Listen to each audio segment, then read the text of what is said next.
저는 이제 40대 중반으로 접어들고 있는 주부입니다.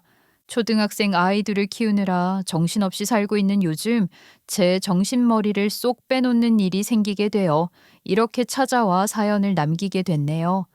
정말이지, 호의가 계속되면 권리인 줄 아는 사람들이 있다는 말을 실감하게 되었습니다. 그 못된 마음씨를 어떻게 고쳐먹게 할 수 있는지 고민을 하다가 결국에는 저도 큰 사고를 치게 되었네요. 골 때리게 웃긴 제 이야기 한번 들어보시겠어요? 끝까지 제 이야기에 공감해 주시면 좋겠습니다. 바로 시작할게요. 어릴 때부터 저는 꽤 유복한 편이었던 것 같아요. 자랑처럼 들릴 수도 있겠지만 사실이었죠. 부족함 없이 자랐고 하고 싶은 일은 대부분 다 하면서 살았거든요. 공부도 잘했어요. 반에서 늘 상위권을 유지했고 친구들은 시험이 끝나면 슬쩍 제 앞으로 찾아와서 시험 문제의 정답이 뭐였냐고 물어보곤 했거든요. 부모님은 그런 저를 무척 자랑스러워 하셨어요.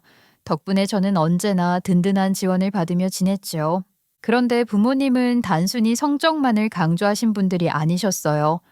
받았으면 베풀 줄 알아야 한다고 늘 그렇게 말씀하셨거든요. 그래서 저는 어릴 때부터 내가 부모님께 도움을 받는 만큼 나도 무언가로 보답해야 한다는 마음을 품고 살았어요. 그게 어린 저에겐 공부였죠. 성적으로 보답하는 게 효도라고 믿었어요. 그래서 정말 악착같이 공부를 했어요. 성공한 사람들은 다 공부를 잘했다는 말이 제겐 일종의 신념처럼 자리 잡았어요. 하지만 인생이란 게 늘 계획대로 흘러가진 않잖아요.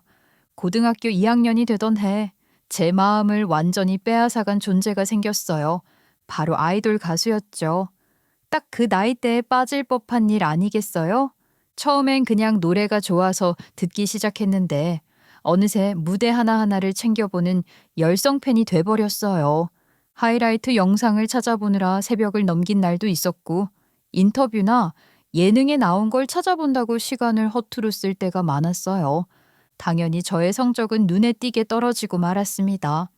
성적표를 받고 나서 떨어진 등수에 부모님께 혼이 날까 무섭기까지 했으니까요. 성적이 꽤 많이 떨어졌네. 요즘 맨날 TV 앞에 앉아 있더니만. 죄송해요. 저도 이렇게까지 떨어질 줄은 몰랐어요. 그 나이에 당연히 TV에 나오는 연예인을 보고 푹 빠질 수 있다고 생각은 한다. 그럴 나이잖니. 그런 열정이 있다는 건 좋은 거야. 하지만 네 미래도 소중한 법 아니겠어? 미래를 위해서 지금은 조금만 참고 버텨보는 게 어떻겠니? 크게 혼을 내지 않고 다정하게 해주시는 그 말에 오히려 더 죄송했어요.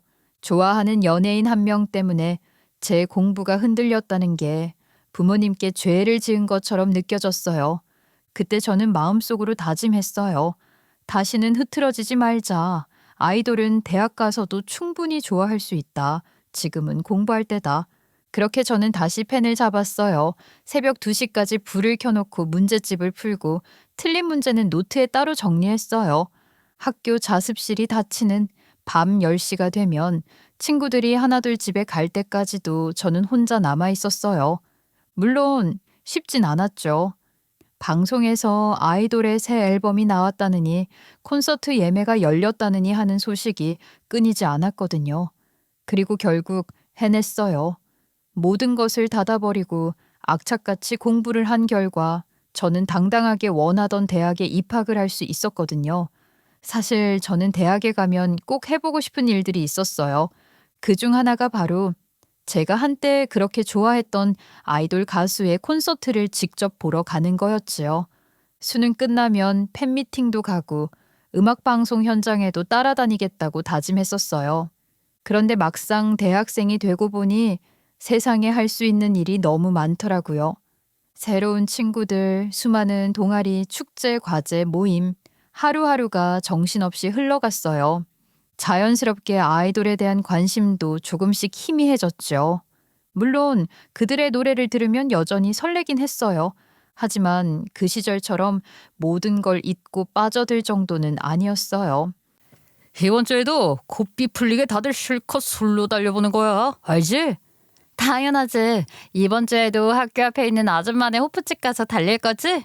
너 죽고 나 죽자. 달려. 서울 구석구석을 친구들과 누비며 맛집을 찾아다니고 한강 근처에서 돗자리 펴놓고 수다를 떨기도 했죠. 대학 생활은 생각보다 자유롭고 또 눈부셨던 시절이었어요. 그 중에서도 가장 기억에 남는 건 동아리 활동이에요. 노래 동아리였는데 거기서 만난 선배와 자연스럽게 가까워졌죠. 남들 다 해본다는 CC라는 것도 해보고 대학 생활을 정말 제 중심적으로 신나게 보냈습니다. 이별의 아픔도 동기들과 함께 술로 달래며 잊어버리고요. 그렇게 졸업 후 저는 운 좋게 바로 취직이 됐어요. 게다가 꽤 이름 있는 대기업이었죠. 다만 한 가지 문제라면 회사가 대전에 있었던 거예요. 우리 집은 서울이었는데 말이죠. 겨우 대학 졸업하고 취업 준비한다고 어깨 축 처진 거 보면서 소갈이 하다가 취직했더니 대전으로 가야 한다고? 서울 본사에 가려면 대전에서 몇 년 굴러야 한다는 소리는 들었는데 정말 그럴 줄이야. 엄마 밥 먹으면서 출근할 줄 알았더니 자취해야겠네. 저는 부모님의 걱정에도 어쩔 수 없이 대전으로 향했어요. 타지 생활의 시작이었죠. 처음엔 조금 외로웠어요. 낯선 도시, 낯선 사람들, 그리고 낯선 방 냄새까지. 하지만 저는 금방 적응했어요. 언젠가는 서울 본사로 발령 나겠지라는 희망이 있었거든요. 그리고 무엇보다 저는 일할 때 느끼는 성취감을 정말 중요하게 생각했어요. 그렇게 회사 생활에 익숙해질 무렵 저는 진짜로 부지런한 사람이 되어 있었어요. 집을 혼자 쓰다 보니 조금만 방심해도 먼지가 쌓이고 빨래가 밀리더라고요. 처음엔 귀찮았지만 어느 순간 청소가 일종의 의식처럼 느껴졌어요. 그 덕인지 저는 정리하는 습관이 생겼어요. 책, 옷, 그릇, 서류까지 모든 크기별로 딱 맞춰 정리하지 않으면 마음이 불편했어요. 그래서 친구들이 집에 놀러 오면 깜짝 놀라곤 했죠. 야, 너 집 왜 이렇게 깨끗해? 모델하우스야, 뭐야? 부담스러워서 바닥에 앉지도 못하겠다. 뭘 그렇게 오바야. 남들도 다 이러고 사는 거 아니야? 혼자 사는 집인데. 나는 엄마가 맨날 돼지우리 같다고 집 좀 치우라고 난린데. 사실 저는 단순히 물건을 정리하는 게 아니라 제 내면도 정리하려고 노력했어요. 불필요한 걱정은 버리고 해야 할 일과 하고 싶은 일을 구분했거든요.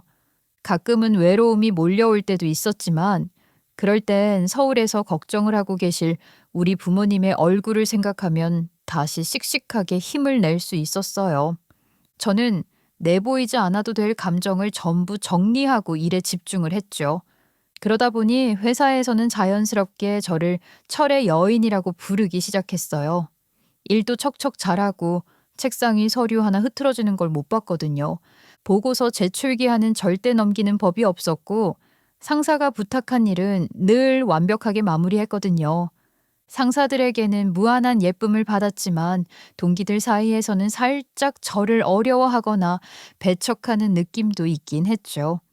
제가 너무 완벽하게 FM처럼 굴었으니 본인들도 스트레스를 받았을지도 모르겠어요. 저에게는 목표라는 게 있었잖아요. 서울 본사 발령은 제 오랜 목표였기에 더더욱 그런 노력을 한 것이었죠. 하지만 그건 생각처럼 쉽게 오지 않았죠. 대전의 상사들이 저를 너무 마음에 들어 했거든요. 서울 보내기 아깝다. 여기서 계속 같이 일하자. 이런 말을 들을 때면 기분이 좋으면서도 한편으로는 답답했어요. 그래도 어쩐지 대전 생활이 점점 익숙해지고 있었어요. 부모님 품에서 벗어나 혼자 산다는 건 낯설지만 자유로운 일이었거든요. 그렇게 하루하루를 바쁘게 보내던 31살 봄, 제 인생의 방향을 바꿔버릴 사람이 나타났어요. 바로 지금의 남편이에요. 남편은 우리 회사 협력업체 직원이었는데 처음엔 그저 일 잘하는 거래처 담당자 정도로만 생각했어요. 그런데 이상하게 자꾸 눈에 밟히더라고요. 오늘도 저 때문에 야근하시는 거 아니에요? 제가 오늘은 죄송해서 꼭 저녁이라도 살게요. 밥으로 되겠어요? 술 사세요? 아, 술 좋죠. 저도 술 꽤 좋아하는 편이거든요. 그럼 오늘 보고서 마무리 지으면 한 잔 꼴깍? 몇 년을 그렇게 함께 일하다 보니 어느새 정이 쌓였어요. 서로의 성격도 습관도 일하는 방식도 너무 잘 알고 있었거든요. 그날이 우리의 첫 데이트였어요. 생각보다 대화가 잘 통했고 남편이 얼마나 성실한 사람인지 다시금 느낄 수 있었어요. 물론 처음엔 결혼까지 생각하지 않았어요. 솔직히 말하자면 남편의 조건이 제 기준엔 조금 부족했거든요. 연봉도 저보다 낮았고 집안 형편도 평범했어요. 하지만 시간이 지날수록 그런 건 점점 중요하지 않게 느껴졌어요. 돈은 있다가도 없고 없다가도 생기는 거잖아. 중요한 건 사람이지. 그런 생각이 들었어요. 남편은 정말 성실했어요. 퇴근 후에도 프로젝트를 꼼꼼히 검토했고 팀원들 일도 잘 챙겼죠. 무엇보다 한결같이 다정했어요. 33살이 되던 해 남편이 저에게 서툴게 프로포즈를 했어요. 카페 구석 테이블 위에 조그만 케이크 하나 올려두고 촛불을 켜더니 얼굴을 붉히며 결혼하자고 하더라고요. 너무 어색하고 준비도 안 된 모습이었는데 이상하게 눈물이 나는 거 있죠. 그때 저는 남편을 벤츠 같은 남자라고 생각했어요. 한 번쯤은 모든 여자가 그런 착각을 하지 않나요? 내 남편은 남들과 달라. 이 사람은 평생 나만 사랑해 줄 거야. 그런 달콤한 믿음이요. 저도 예외는 아니었어요. 열심히 일해서 커리어를 쌓아온 저였지만 사랑 앞에서는 순식간에 평범한 여자가 돼버렸죠. 남편과의 결혼은 생각보다 아주 순조로웠어요. 양가 부모님 모두 찬성하셨고요. 우리 애들이 좋아서 결혼한다는데 우리가 무슨 잔소리를 하겠어요. 그럼요. 이렇게 제 짝을 알아서 찾아가는 모습을 보니 잘 키웠다는 생각도 들고 참 뿌듯하네요. 사돈, 앞으로 우리 잘해봅시다. 애들에게 짐이 되지 않도록 말입니다. 결혼 준비는 큰 마찰 없이 술술 풀렸어요. 다들 한 번씩은 싸운다고 하던데 저와 남편은 그럴 일도 없었죠. 단 한 가지 걸렸던 건 신혼집의 위치였어요. 제 친정은 서울이었지만 남편이 다니는 회사도 시댁도 모두 대전에 있었거든요. 저는 언젠가 서울로 돌아가고 싶다는 마음이 있었지만 현실적으로는 대전에서 자리를 잡아야 했어요. 결혼하고 나면 다들 친정집 근처에 살아야 한다고 하잖아요. 하지만 회사 문제 때문에 대전을 벗어날 수 없었죠. 그렇게 신혼생활에 달콤한 꿈을 꾸던 어느 날 저에게 복병이 하나 있다는 것을 깨달았어요. 그건 바로 남편의 하나뿐인 여동생 신우이였습니다. 처음 봤을 땐 솔직히 좀 당황한 것도 있었는데 뭐랄까? 굉장히 화려한 사람처럼 보였다고나 할까요? 머리는 밝은 핑크빛으로 물들여져 있었고 손톱에는 네일이 번쩍거렸어요. 옷차림은 마치 패션쇼 모델처럼 화려하고 향수 냄새는 3미터 밖에서도 느껴질 정도였어요. 새언니라고 부르면 될까요? 언니, 앞으로 잘 부탁드려요. 네, 아가씨. 저도 잘 부탁드릴게요. 앞으로서는 가족으로 잘 지내봐요. 생판 남이었다가 갑자기 가족이 된다고 하니까 상당히 민망. 완전 대박 컬이다. 그 당시에 사용하던 인터넷 용어 같은 것을 실제로 뱉는 사람은 처음 봐서 신기하기도 했고요. 처음엔 그냥 요즘 세대답네, 개성 있고 재밌다 싶었어요. 26살이라면 그럴 수도 있잖아요. 자신을 꾸미고 하고 싶은 걸 마음껏 하는 나이니까요. 그런데 문제는 그게 시간이 지나도 전혀 변하지 않았다는 거예요. 결혼하고 1년, 2년이 지나 아이까지 낳은 후에도 신우이는 여전히 20대 초반처럼 살고 있었어요. 머리는 여전히 분홍빛으로 염색되어 있었고 머리카락은 양갈래로 따 내리고 다녔죠. 아가씨, 머리에 그 왕 큰 리본은 뭐예요? 언니, 이거 예쁘죠? 이런 리본 달고 다니면 사람들이 한 번쯤은 쳐다봐 주지 않겠어요? 리본만 보면 예쁘긴 한데 그걸 머리에 달고 다니는 건 조금 부담스럽지 않아요? 전혀요. 전 남들이 저를 좀 쳐다봐 줬으면 좋겠거든요. 저는 애써 웃으며 대답했지만 속으로는 이게 30 중반의 패션이라고 하는 생각이 들었어요. 물론 패션이라는 건 개인의 자유죠. 각자 자신을 표현하는 방식이 있으니까요. 하지만 신우이는 그 선을 조금 넘은 느낌이었어요. 핫핑크 미니스커트에 배꼽이 훤히 보이는 티셔츠, 게다가 반짝이는 하이힐이라니. 그것도 명절날 시댁 식탁 앞에서요. 한 번은 설날 아침이었어요. 시부모님과 함께 앉아 떡국을 먹고 있는데 신우이가 문을 열고 들어오더니 새해 복 많이 받으세요 하는데 그 복장이 정말 젓가락을 떨어뜨릴 뻔하게 만들었다니까요. 짧아도 너무 짧은 치마에 망사 스타킹, 그리고 배꼽이 보이는 반팔티라니요. 한겨울인데 말이에요. 시아버님 얼굴이 살짝 굳는 게 느껴졌어요. 아니, 너네가 그 티셔츠 입지 말라고 그렇게 이야기를 했는데 또 입었어? 왜 남의 개성을 무시하고 그래? 요즘은 다 이렇게 입어. 그 TV에 나오는 아이돌들 못 봤어? 걔네들 이런 거 아무렇지 않게 입는데 나도 입을 수 있잖아. 솔직히 말하면 우리 시누이 몸매가 아주 죽여주는 몸매라거나 하면 이해를 하겠어요. 관리는 하나도 안 하고 운동도 안 해서 두툼한 삼겹뱃살이 덜렁덜렁 거리는데 배꼽티를 입고 있으니 시부모님 입장에서는 속이 터질만 하시죠. 다이어트 해야지 하면서 말은 뱉으면서도 야식으로 치킨을 시켜 먹고 맛있는 거 먹는 게 인생의 낙이라고 말을 하는데 솔직히 할 말이 없더라고요. 물론 몸매 좋은 사람만 비키니 수영복 같은 것을 입으라는 법은 없죠. 그래도 본인 몸에 맞는 옷을 입어서 단점을 보완하는 게 훨씬 더 멋들어진 패션 아닐까요? 그래도 시부모님이 굳이 뭐라 하지 않으시니까 시누이가 그렇게 다니는 것도 어느 정도 이해가 됐어요. 그래, 잔소리 안 하니까 저렇게 자유롭게 사는 거겠지 하고 스스로 합리화를 했죠.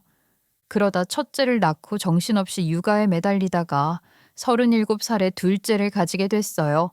둘째 소식을 들었을 때 시부모님은 무척 기뻐하셨지만 그때도 시누이에 대한 이야기가 빠지질 않았어요.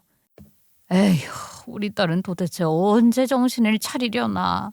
너는 애 둘을 키우는데 쟤는 아직도 세상 모르고 논다.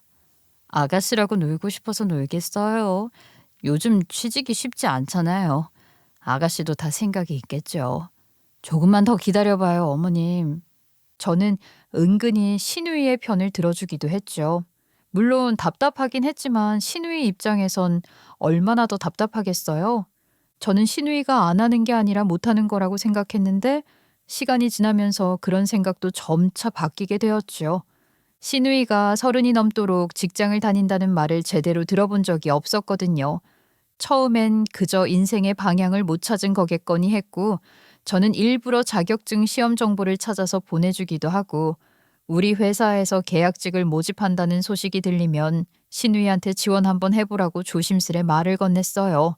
하지만 돌아오는 대답은 늘 같았죠.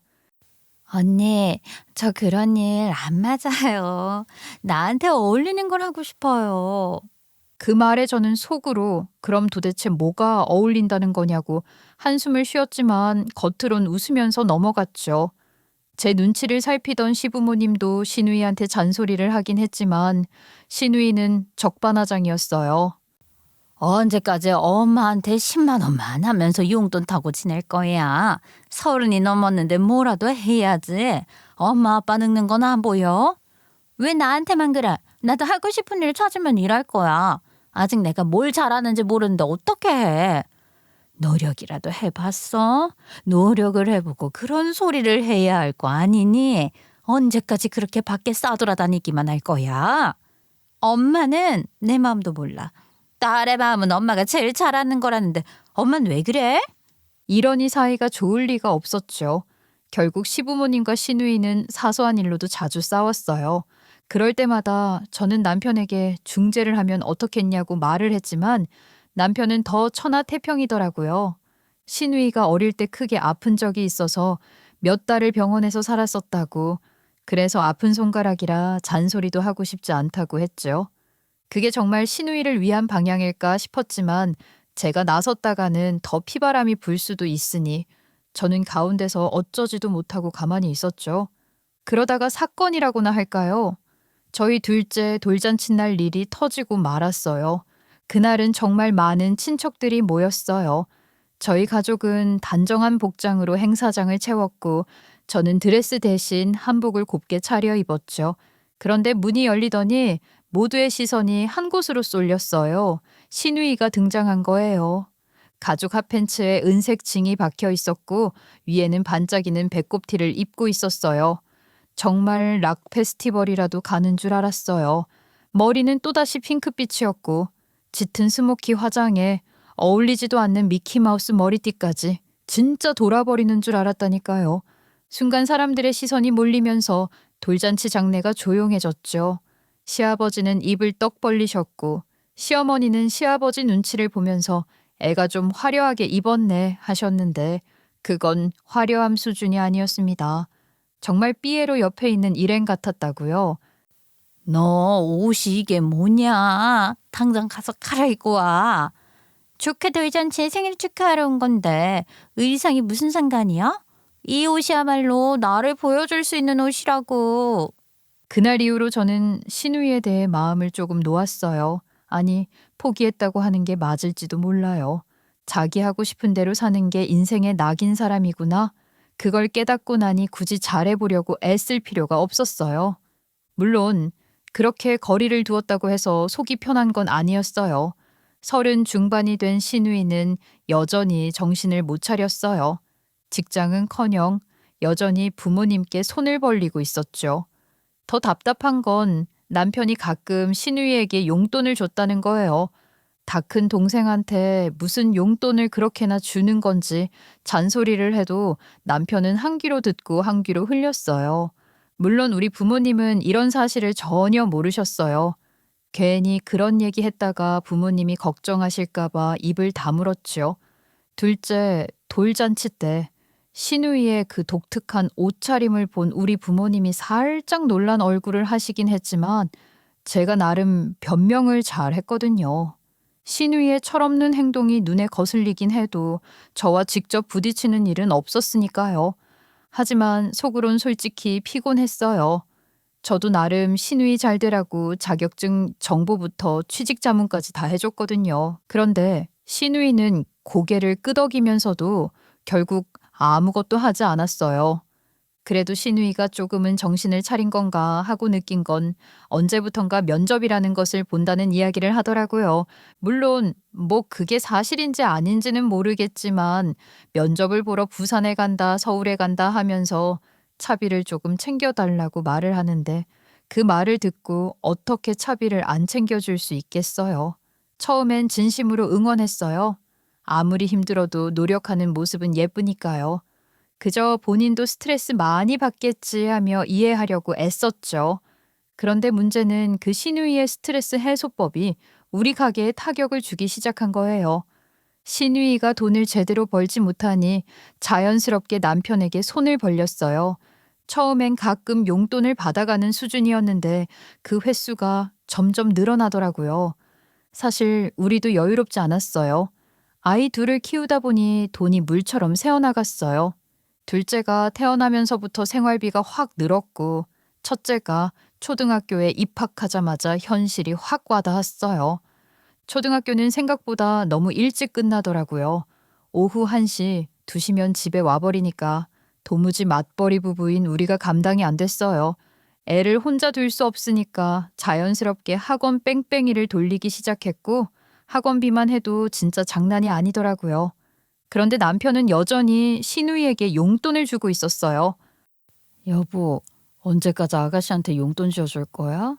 고모가 됐으면 그리고 그 나이 먹었으면 이제 조카 용돈 쥐어줘야 하는 거 아니야? 애가 뭐 놀고 싶어서 놀겠어. 취직이 안 된다잖아. 그거 다 핑계야. 집에서 용돈 쥐어주고 하고 싶은 거 하면서 살게 해주니까 배가 불러서 취직 안 하는 거지. 당신 말이 조금 심한 거 아니야? 내 동생이야. 당신 동생이라고 해도 그렇게 말을 할 수 있을 것 같아? 당연하지. 내 동생이면 쥐업 패서라도 일하라고 시켰을 거야. 누구는 뭐 사정이 없어서 일하는 줄 알아? 나도 애 키우면서 집에서 놀고 싶지. 제 말에 남편은 아무 말도 하지 않았어요. 대신 피곤하다는 듯 이마를 문지르더니 조용히 방으로 들어가 버렸죠. 아이 둘을 키우며 맞벌이로 버티는 집에서 철없는 신우이까지 떠맡을 여력은 없었어요. 그때까지만 해도 제가 이런 현실적인 결심을 해야 한다는 게 조금은 서글펐죠. 제가 자식을 셋 키우는 기분이었다니까요. 그렇게 남편과도 냉전 상태를 유지하고 있었는데 어느 날 갑자기 믿기 힘든 소식이 제 귀에 전해지게 되었습니다. 언니, 저 취직했어요. 이제 진짜 직장 생활 열심히 해보려고요. 진짜요? 아가씨, 너무너무 축하해요. 진득하니 열심히 일해봐요. 일하다가 힘들고 지치면 가끔 전화도 하고요. 순간 저는 귀를 의심했죠. 30 후반의 나이에 그동안 그렇게 일이 안 맞는다, 스트레스가 심하다며 도망 다니던 사람이 취직을 했다니 이게 얼마나 반가운 소립니까? 물론 오래 진득하니 다닐 수 있을까 싶은 대전 지역에 있는 콜센터에 입사를 했지만 신우이라면 버텨낼 수 있을 거란 생각이 들기도 했죠. 그때 신우이는 정말 달라 보였어요. 드디어 정신 차렸구나. 살다 보니 별일 다 있다 하면서 뿌듯하기까지 했어요. 그렇게 8개월 정도는 아주 조용하고 평화로웠어요. 시부모님도 마음이 놓이셨는지 평소엔 잘하지 않던 아가씨 자랑도 하고 그러셨어요. 그런데 그것도 잠깐. 몇 개월이 지난 어느 날 남편이 퇴근하자마자 얼굴을 찌푸리며 말했어요. 그 이야기 들었어? 일 그만뒀다고 하더라. 누가 일을 그만둬? 아가씨? 아가씨 일 그만뒀대? 스트레스가 너무 심해서 못 다니겠대. 감정노동이 너무 힘들다나 봐. 콜센터 일이 감정노동이라 힘들다는 것은 당연히 알고 있었지만 8개월 만에 일을 그만둘 거란 생각은 하지 않았기 때문에 걱정보다는 당황스러움이 앞섰어요. 그렇게 신우이 일로 한바탕 소란이 일어나고 난 뒤 저희 부모님께서 크루즈 여행을 가신다는 소식을 전해오셨습니다. 우리 외 친구들이랑 오랜 시간 부었던 여행계 있잖니. 돈도 넉넉하게 모이고 해서 크루즈 여행을 떠나기로 했다. 와, 크루즈요? 나도 꼭 한번 가보고 싶었던 여행인데 엄청 좋다고 하던데. 그러니까 말이다. 이 나이에 해외여행 가려고 하니까 뭐 그렇게 준비할 게 많고 설레이던지. 가서 맛있는 거 먹고 즐기시라고 제가 용돈 좀 보내드릴게요. 아버지랑 같이 즐겁게 시간 보내고 오셔요. 남편한테도 부모님이 유럽 쪽으로 한 달짜리 크루즈 여행을 떠나신다는 이야기를 전하면서 용돈을 보내드렸다고 말을 했어요. 아무래도 용돈으로 1, 20만 원 보내는 게 아니라 꽤 큰 돈을 보냈던 터라 남편에게 공유를 해야 한다고 생각을 했거든요. 남편은 그 자리에서 별소리를 하지 않았는데 이놈이 글쎄 시댁에 가서 빵 터트린 겁니다. 사돈들은 평안하시대지. 요즘 무슨 바이러스가 유행이라고 하던데. 장인 장모님 다 건강하시지. 이번에 한 달짜리 크루즈 여행 가신다고 신나셨던데. 유럽으로 가신대. 그래서 이 사람이 큰돈 들였잖아. 용돈 쓰시라고. 그 돈이면 엄마랑 아빠 일본에 온천 여행이라도 갔다 올 수 있었겠다. 그 말이 순간 너무 당황스럽더라고요. 그동안 지가 신우이한테 용돈 줬던 것들은 까마득히 잊어버리고 마치 제가 큰 돈을 용돈으로 줘서 불만이라는 듯이 이야기를 하는데 순간 제 안에서 뭔가가 팍 하고 터지는 것 같은 기분이 들었죠. 여보, 무슨 말이 그래.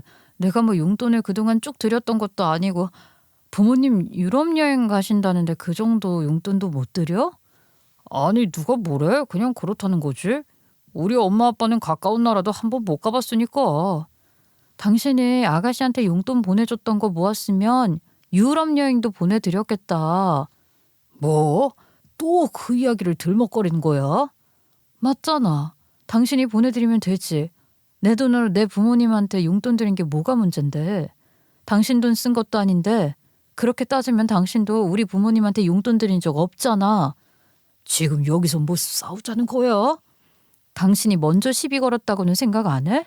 내가 오죽 분통이 터졌으면 시댁에 와서 이런 이야기를 하겠어. 아가씨한테 용돈 줄 땐 당연하게 생각하더니 왜 내 돈은 아까워해? 언제까지 내 동생 이야기를 들먹거릴 거야? 애가 힘들다잖아. 스트레스 받는다는데 어떻게 해? 그게 하루 이틀이야? 30 후반이야 이제. 언제까지 철없는 여동생 감싸줄 거냐고. 저도 그냥 시부모님 앞에서 질러버리고 말았죠. 시부모님도 당황해서 아무 말 못하시고 남편은 얼굴을 붉힌 채 난리를 쳤어요. 그 자리에서 부부싸움을 아주 심하게 했습니다. 남편이랑은 말도 섞지 않고 집으로 돌아와서는 틱틱거리면서 지내고 있었는데 시누이에게 며칠 뒤 전화가 걸려오더라고요. 그러면서 저한테 부탁을 하나만 하자고 하더라고요. 무슨 부탁인고 했더니만 본인이 서울에 면접을 보러 가야 하는데 아침 일찍부터 준비를 해서 가야 한다고 대전에서 새벽 기차를 타고 가기엔 너무 피곤해서 면접을 망칠 것 같다고 말을 하는 겁니다. 저희 친정집이 서울에 있고 또 비어 있으니까 하루만 딱 재워주면 안 되겠냐고 부탁을 하는데 솔직히 그 말에 처음엔 잠깐 망설였어요. 그래도 면접 준비하는 사람한테 괜히 거절하는 것도 웃기잖아요. 하루쯤은 괜찮겠다 싶었죠. 그렇게 저는 친정집 비밀번호를 알려줬어요. 어차피 부모님 오시기 전에 바꿔버리면 되니까 별일 없을 거라 생각했죠. 다음날 오후쯤에 대전으로 돌아가고 있나 싶어서 연락을 하면서 면접 어땠냐고 물어보니까 뜻밖의 대답이 돌아왔어요. 언니, 이번엔 좀 별로였어요. 근데 이틀 뒤에 또 다른 면접이 잡혀서요. 그냥 언니네 친정집에 이틀만 더 있어도 될까요?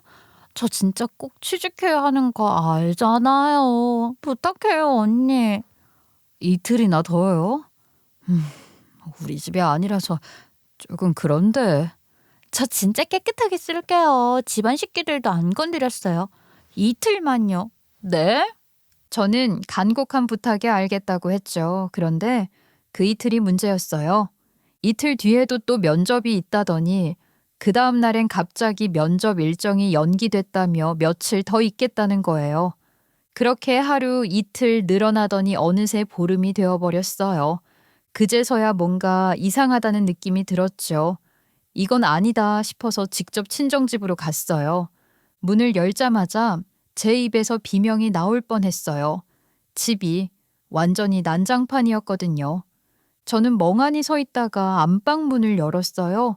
저는 당장 시누이를 깨웠죠. 아니, 다른 것도 아니고 안방에서 자는 건 아니지 않아요? 언니, 저 침대 없으면 허리 아파서 잠 못 잔단 말이에요. 그리고 저 면접 하나 더 남아서 며칠만 더 있다 갈게요. 면접 핑계 그만대고 내려가요. 더 이상은 못 참아요. 대전에서 서울까지 면접 보러 오라고요? 제가 면접 망치면 그거 다 언니 탓이 될 텐데요. 취직 못하면 언니가 책임질 거예요? 그 말투가 어찌나 뻔뻔한지 순간 말이 막혔어요. 도저히 못 참겠다 싶어서 그날 결국 남편에게 이야기를 했죠. 난 내 동생 앞길 못 막지. 자신 있으면 당신이 직접 내쫓아보던가 왜 나한테 그래. 집 빌려준 건 당신인데. 하, 그래? 이렇게 나오겠다 이거지?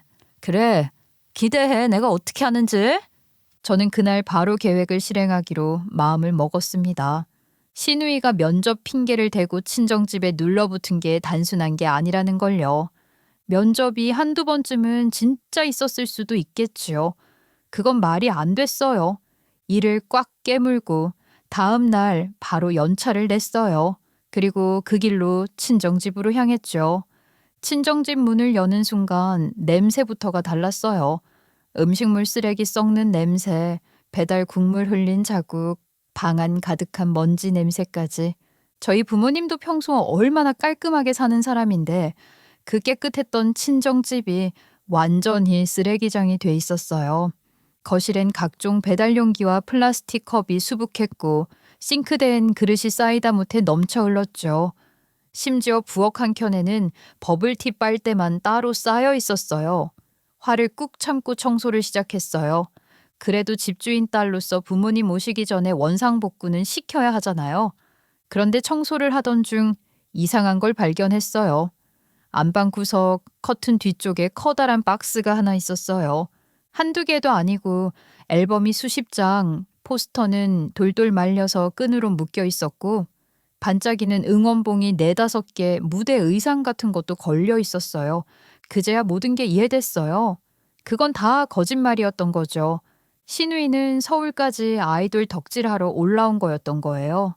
공연이든 팬사인회든 뭐든 그 비슷한 행사 때문에 서울에 눌러붙은 거였죠.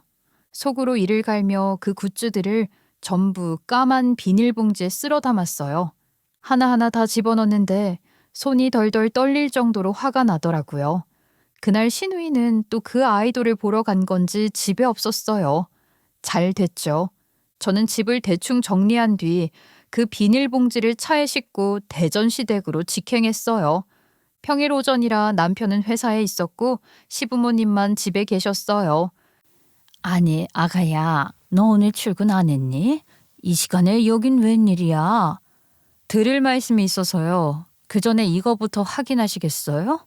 저는 비닐봉지를 뜯어서 그 안에 물건들을 쏟아냈어요. 순식간에 거실 바닥이 반짝이는 응원봉, 앨범, 포스터로 뒤덮였죠. 시어머니는 깜짝 놀라서 입을 막으셨고 시아버님은 얼굴이 순식간에 붉게 달아오르셨어요. 이게 다 뭐냐고 물어보시는데 저는 신우이의 물건이라고 말을 했습니다. 누가 봐도 아이돌 용품이니 시아버지께서 씩씩거리면서 화를 내기 시작했죠. 아직도 저기 집애가 정신 못 차리고 아이돌 뒷공무니를 졸졸 쫓아다닌단 말이야. 아유, 여보, 좀 진정 좀 해봐요. 진정하게 생겼어. 언제쯤 철이 들 건데 나이가 몇인데 아직도 이런 장난질을 하고 있어. 이기 집에 어딨어. 당장 불러. 시어머니는 눈치 보듯 휴대폰을 들고 전화를 걸었어요. 손이 부들부들 떨리더라고요. 어디냐고 묻는 말에 신우이는 바쁘니까 전화하지 말라면서 이야기를 하는데 주변에서 오빠를 외치며 소리를 지르는 게 들려오는 걸 보니 또 아이돌을 보러 간 눈치였습니다. 일촉즉발의 상황에 시아버지가 휴대폰을 빼앗더니만 당장 집에 들어오라고 큰 소리를 내니 신우이가 아무 말 않다가 알겠다면서 전화를 끊더라고요. 순간 저는 오늘 사달이 나도 제대로 나겠구나 싶은 생각이 들었어요. 시어머니는 얼굴이 하얗게 질려 있었고 시아버님은 눈에 핏발이 섰어요. 현관문이 열리더니 남편이 급하게 들어와서는 거실 바닥에 흩어진 아이돌 용품들을 보자마자 입을 틀어막았어요. 포스터, 응원봉, 앨범, 굿즈들이 난장판으로 펼쳐진 그 광경은 그야말로 충격이었죠. 남편은 평소 거짓말을 못하는 성격이라 그런 건지 얼굴에서 다 읽혔어요. 신우이가 아이돌을 쫓아다니고 있다는 것을 이미 알고 있었다는 것이 드러났죠. 당신은 다 알면서 모른 척하고 있었던 거지? 아니, 그게 이번이 진짜 마지막이라고 했어. 이번엔 다 정리하고 정신 차린다더라고. 뭐야, 넌 알고 있었어? 네 동생을 정말 사랑한다면 어떻게 해서든지 말렸어야지. 이걸 그냥 냅둬. 아버지, 이번이 마지막이라고 울면서 말했단 말이에요. 이제 그 아이를 쫓아다니는 거 다 정리하고 일도 다시 시작하려고 한다고요. 너도 똑같은 놈이야. 동생이 저꼴로 사는데 오빠라는 놈이 뜯어말리긴커녕 용돈이나 쥐어줘. 돈이 어디서 나서 저런 걸 샀겠냐. 남편은 아무 말도 못하고 고개만 숙였어요. 시아버지의 분노는 이미 폭발 직전이었죠. 그때 현관문이 벌컥 열리더니 신우이가 들어왔어요. 고개를 푹 숙이고 옷차림은 후줄근했어요. 머리는 기름기 가득 떡져 있었고 얼굴은 부은 채였죠. 순간 시아버지는 신우이의 얼굴을 보고 참지 못하겠다는 듯이 신우이가 모아둔 포스터며 앨범이며 뭐며 전부 다 찢어발기기 시작했습니다.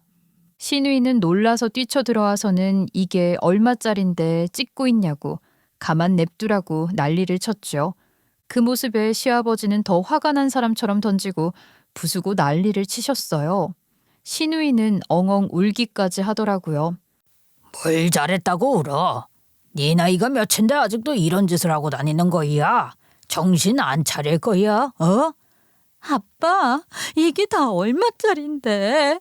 이거 모으느라 얼마나 힘들었는데 이거 한정판이란 말이야.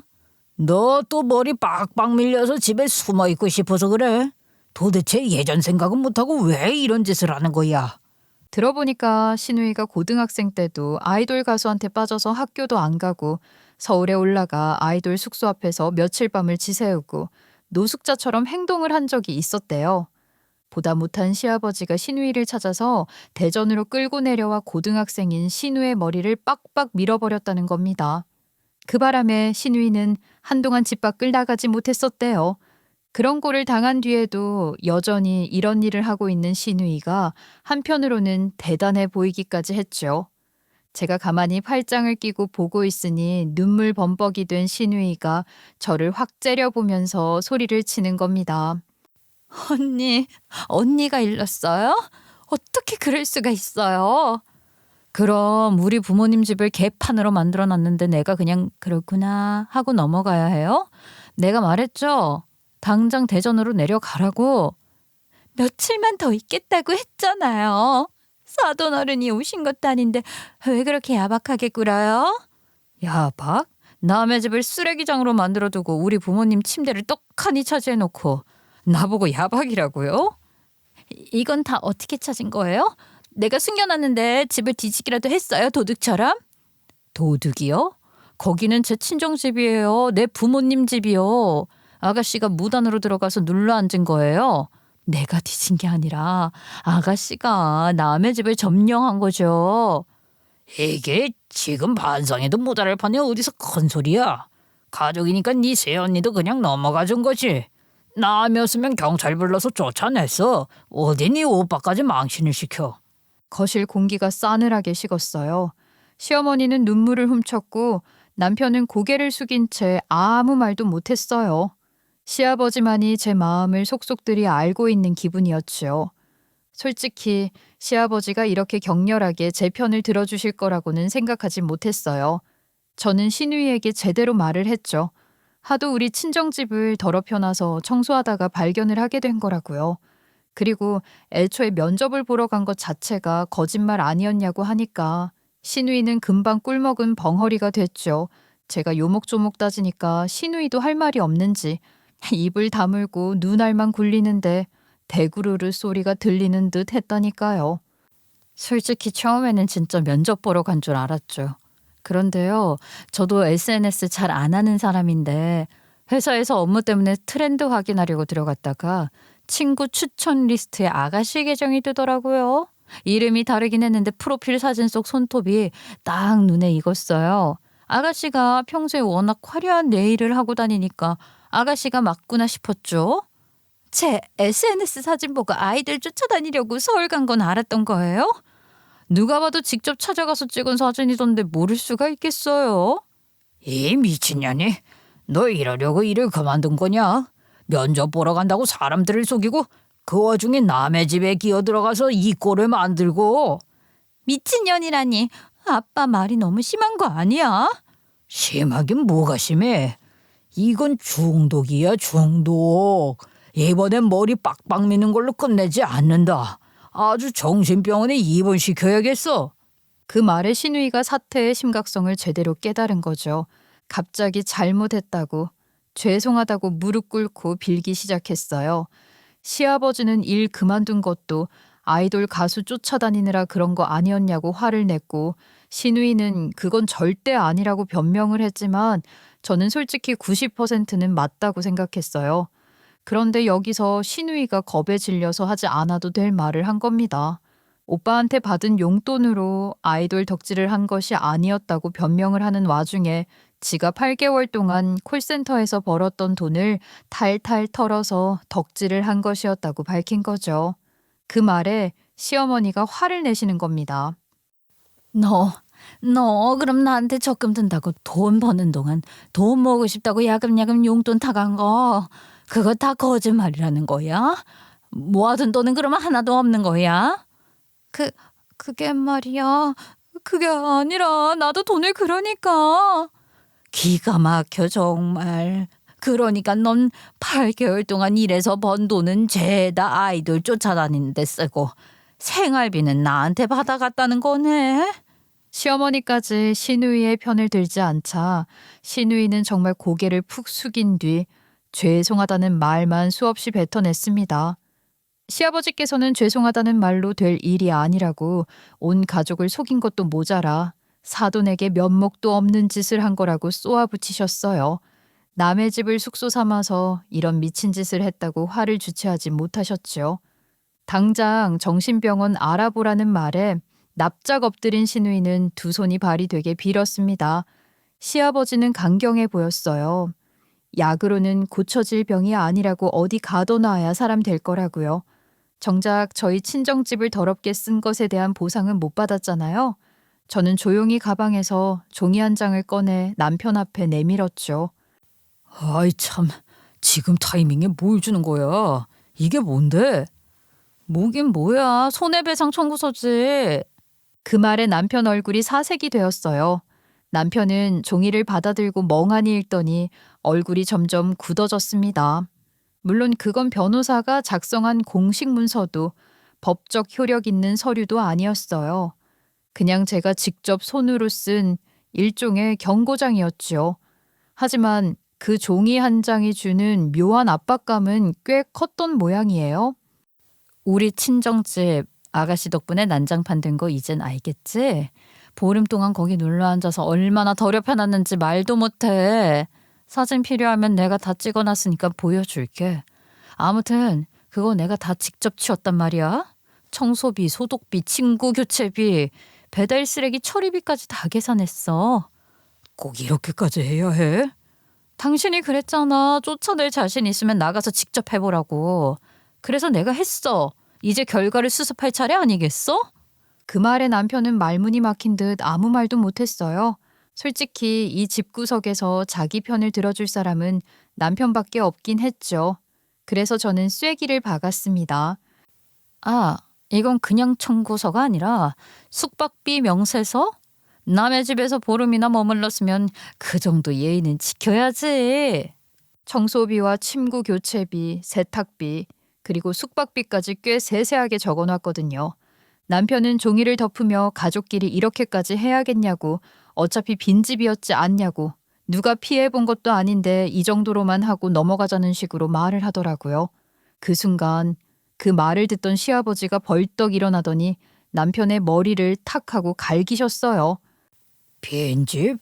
빈집이라고 남의 집을 네 멋대로 써도 돼? 사돈 어른이 안 계시다고 그 집을 함부로 드나들면 그게 사람이냐? 쪽팔려서 어디 사돈 얼굴이라도 보겠냐? 며느리가 요구하는 거 하나도 빼지 말고 다 줘. 청소비든 숙박비든 한 푼도 빼지 말고. 시어머니까지도 그건 당연히 해야 마땅한 일이라고 남편을 나무라셨죠. 시부모님마저 한통속이었으면 저는 정말 미쳐버렸을지도 몰라요. 남편은 결국 머리를 긁적이며 휴대폰을 꺼냈어요. 계좌번호를 찍더니만 저한테 돈을 바로 송금해 주더라고요. 남편은 평소에 게임기 사려고 모아둔 비상금을 몽땅 털어서 제 계좌로 송금했어요. 송금 완료 알림이 띵 하고 뜨는 순간 저는 속으로 속 시원하게 웃었어요. 시누이는 쉴 새 없이 빌고 있었죠.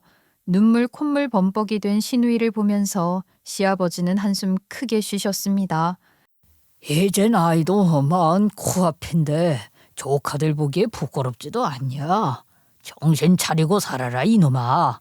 또 이딴 짓 하면 진짜 쫓아낸다.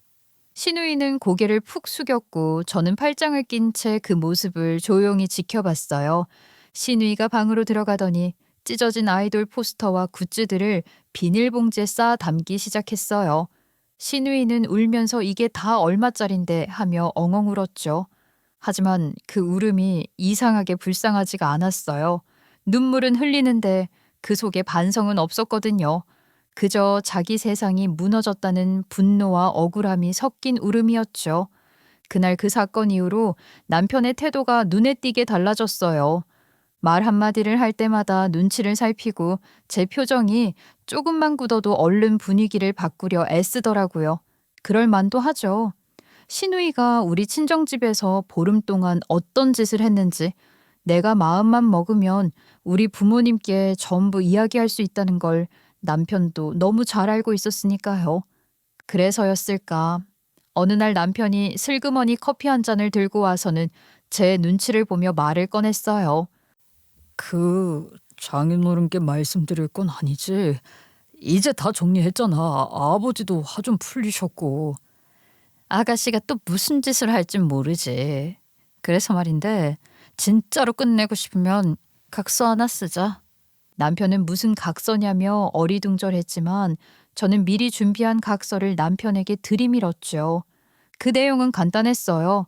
시누이가 보름 동안 우리 친정집에서 저지른 일들을 전부 비밀로 해줄 테니까 앞으로 시누이가 불쌍한 척 용돈을 달라고 해도 절대 꿈쩍하지 않겠다는 약속을 하라는 것이었어요. 비상금을 몰래 모아서 게임기를 사고 취미 활동하는 것까지는 터치하지 않겠지만 시누이에게 용돈을 주는 일은 절대로 없어야 한다고요.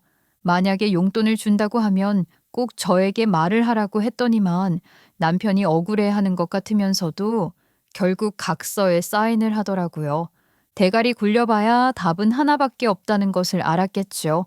사인을 한 남편은 제 눈치를 봤어요. 진짜 이렇게까지 해서 속이 시원해? 어머, 나한테 이렇게까지 하라고 시킨 게 누군데? 그 말에 남편은 입을 꾹 다물었습니다. 이후에 시부모님께서는 저에게 미안하다고 용돈을 따로 챙겨주셨어요. 사실 그걸 받아야 하나 말아야 하나 고민이 많긴 했지만 꽁돈 챙긴다는 기분으로 받았습니다. 나중에 저희 부모님께 선물이라도 하나 해드리면 속은 편안하겠다 싶었거든요. 시누이도 시아버지의 분노에 질질 끌려와 저에게 진심으로 사죄를 했고 저는 그 사과를 받은 뒤 시누이에게 2번 다시는 이런 일이 없었으면 좋겠다고 재차 말을 했어요. 시누이, 다행스럽게도 정신병원까지 끌려가지는 않았지만 다음번이라는 것은 없다는 것을 깨달은 것 같았어요. 정신 차리는 계기가 되었길 바랍니다. 앞으로는 연예인 뒷공문이 졸졸 쫓아다니면서 멍청한 짓 하지 않길 바라며 제 사연은 이쯤에서 마치도록 하겠습니다.